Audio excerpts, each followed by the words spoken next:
bathola ukuthi umuntu ugcwele inkazimulo kaNkulunkulu sekanje ngoNkulunkulu bathatha ilwane zabiso phambi komuntu umuntu wazibiza zonke ngamagama wathi leli yijuba usimakathi wathi ngempela yijuba le wathi le crocodile usimakathi wathi ngempela crocodile wathi le yinja umuntu ngempela yaba yinja yonke into umuntu ayibizayo ngegama layo yaba ngalelo gama umuntu wenza umfanekiso kaSimakade ufana noSimakade omenzileyo.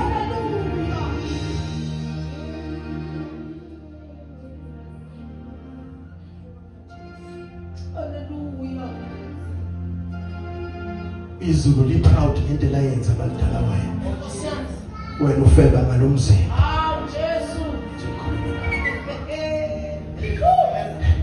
uSimakade makazofuna ukwenza into emhlabeni uthembe wena ufeba ngalomzimba.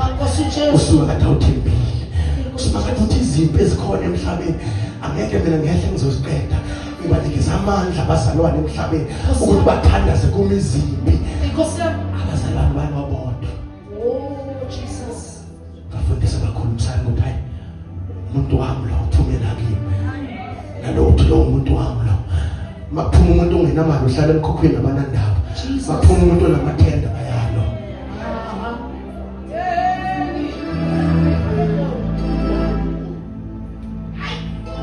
Ngithi maphuma umuntu ohlala esiyanqoba akekho nendawo akusiya ahambe good riddance vele ugcwalisa itulo maphuma ohlala eDeljudo ufundisa uyalo.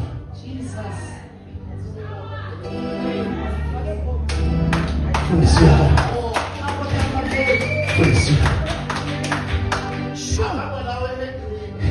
ufundisa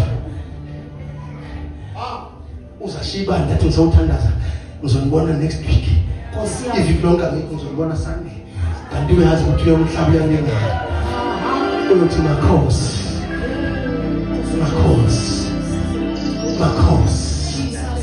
abantu abasamhloniphi uNkulunkulu abantu abasahloniphi nabazalwane ngoba into esiyiphethe ayisana amandla inteke uthi wena uhamba endleleni ukhomba umfundisi wakho uthi umfundisi wakho umpostoli uNcongwane kanti ukhuluma ne-girlfriend yakhe.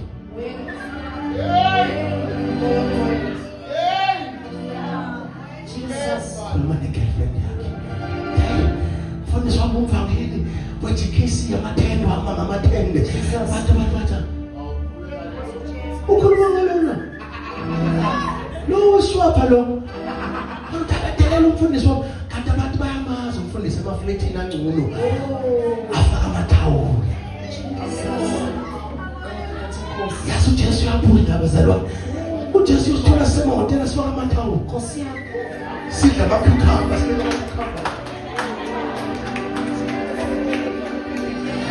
Jesus uJesu uyabuya abazalwane yokuthola ugomisa iqanda esweni ugomisa ngeqanda esweni abuye uJesu ngithi uJesu uyabuya noma ungathola uJesu uyabuya abanye bathola amaflethini madoda babraba nala abuye uSimakade athola usendaweni ongafanelanga ubekiyo esimkhonza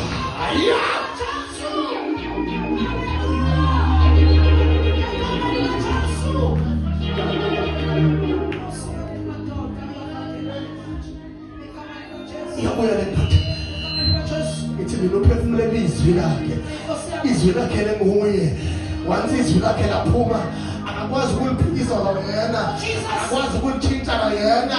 That's why iBhayibheli lithi akakwazi ukuwaqamba amanga ngoba yonke into ayikhulumayo iba ngale ndlela ayikhulume ngakhona.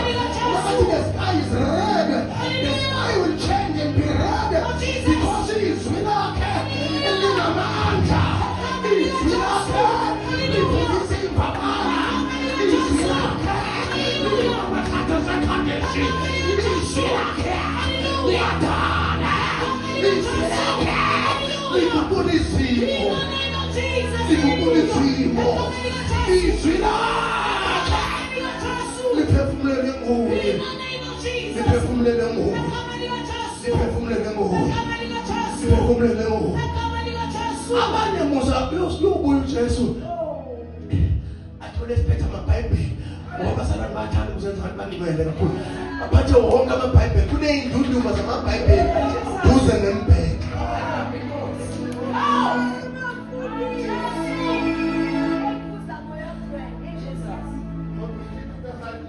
ulithintitha sande ibhayibheli ligcwele idasti lokhu ehamba yawathenga namhlanje uphethe elikhulu elingaka ngathi singalikhweza phezu kokwilibharo seliphushe sikusondezele uyabuyiswa kade akakuze le bhayibheli lakhe elikhulu othenge kwa-Israyeli uzobuza ukuthi uyayiphila impilo engcwele na asibizela ukuphila impilo engcwele asibizela ukuhlala esonweni sibizela ukuphuma esonweni sibe ngaphandle sigidele ngempela siphile impilo engcwele abazali bangekho siphile impilo engcwele ilwaza liyekho siphile impilo engcwele yasebumnyameni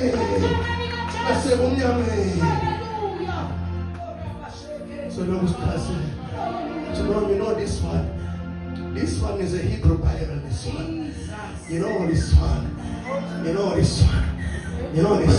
Yeah, when this one, we are going to start.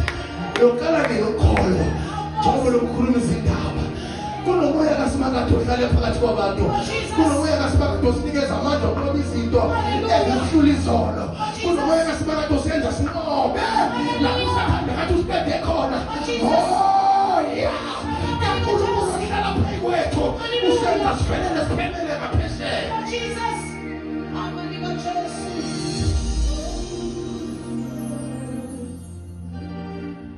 silokusichaza this one is a Hebrew word. It's a Hebrew word.